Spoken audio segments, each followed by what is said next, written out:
बिस्मिल्लाहिर्रहमानिर्रहीम। अस्सलाम वालेकुम मेरे प्यारे सी यूट्यूब और फेसबुक फैमिली, आप सभी कैसे हैं। रमज़ानुल मुबारक में डेली हमें चने इस्तेमाल तो करने होते हैं। चनों का अगर छिलका उतर जाए या फिर ये थोड़े से भी सख्त हों तो कोई भी खाना बनाए इसमें मज़ा नहीं आता।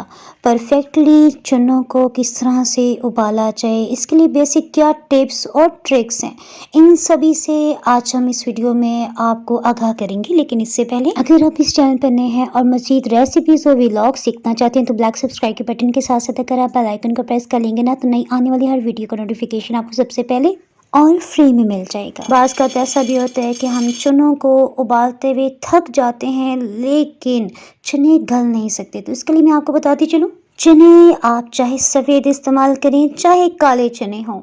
अगर सर्दी का मौसम है तो कोशिश करें कि नीम गर्म पानी में इन्हें आप धोएं और नीम गर्म पानी में ही डाल के आप इन्हें पानी में भिगो के रखें। चनों में से एक हुमक या एक स्मेल सी ना आए, इसके लिए ज़रूरी है कि आप इसे 4 से 5 पानियों में खूब अच्छी तरह से ना चम्मच से हिलाते हुए धोएं। चनों में पानी को कम से कम 1 घंटे के लिए लाजमी भिगो के रखें।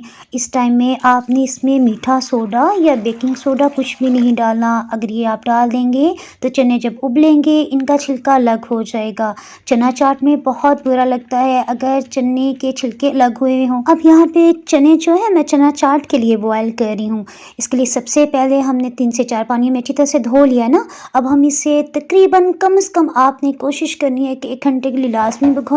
और अगर आप चाहते हैं कि कम से कम आपको गैस यूज़ करनी पड़े तो इसके लिए ज़रूरी है कि आप रात भर के लिए चनों को पानी में भिगो के रख दें। 1 कप चनों को हमने 4 से 5 घंटे के लिए भिगो दिया है। उसके बाद अब हम आधा लीटर पानी में 1 चाय की चम्मच नमक डालते हुए उसे थोड़ा सा नीम गर्म होने देंगे। उसके बाद ये पानी में भीगे हुए चने भी शामिल कर रहे हैं। तकरीबन ये 1.5 लीटर यानी 1.5 लीटर के आसपास पानी बन जाता है जिसमें हम चनों को उबाल रहे हैं। अगर आपने नई कुकिंग शुरू की है तो मैं आपको बताती चलूँ, एक दफ़ा चम्मच हिला लेने के बाद हमने हीट को मीडियम लो रखा हुआ है। जैसे इसमें अच्छा सा उबाल नहीं आता ना तब तक हम इंतज़ार करेंगे। उसके बाद ढक्कन से कवर करते हुए हीट को बिल्कुल लो कर रहे हैं। जितनी कम हीट पे ये पकेंगे ना तो आहिस्ता आहिस्ता चने गलते जाएंगे। आप चाहें तो कुकर प्रेशर भी ले सकते हैं। अगर आप कुकर प्रेशर में गला रहे हैं ना तो सिर्फ 10 मिनट के अंदर ही गल जाएंगे क्योंकि सफ़ेद चने ज़रा जल्दी गल जाते हैं। इस सूरत में जब विसल उसकी बचने लग जाए उसके बाद आपने ना 7 to 8 मिनट्स के लिए आपने cooker pressure medium low heat पे ऑन कर देना है। उसके बाद आपने उससे हीट को ऑफ़ करते हुए जब तक विसल मुकम्मल तौर पे उसकी हीट स्टीम ना निकल जाए आपने कुकर प्रेशर नहीं खोलना। मेरे पास काफ़ी टाइम था सो मैंने इसे ना पतीले में ही उबाल लिया और तकरीबन 1 घंटा लगा है। और चने में आपको दिखा देती हूँ, देखें चनों का ना तो छिलका लग हुआ है और चने बहुत अच्छी तरह से गल भी गए हैं।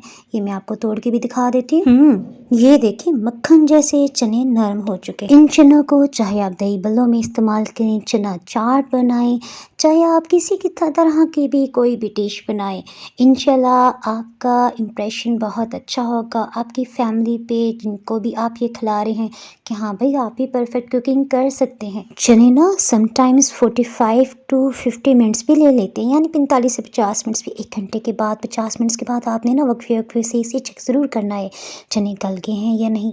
ये भी बहुत ज़रूरी है ताकि चने पकते हुए ना मलीदही ना बन जाए। यहाँ जनाब अब आप हैरान होंगे फुटबॉल जैसी पूड़ियाँ तोड़ते क्यों दिखा रही है जनाब। छोले भटूरे हमने बहुत मज़े के बनाए थे, उसके साथ ही चिक्कर छोले और चना चाट। चाहे आप इमली वाली बनाएं चाहे आप दही वाली, दही बड़े सभी की रेसिपीज़ बाय डाइनिंग और सर्च करेंगे तब भी मिल जाएंगे।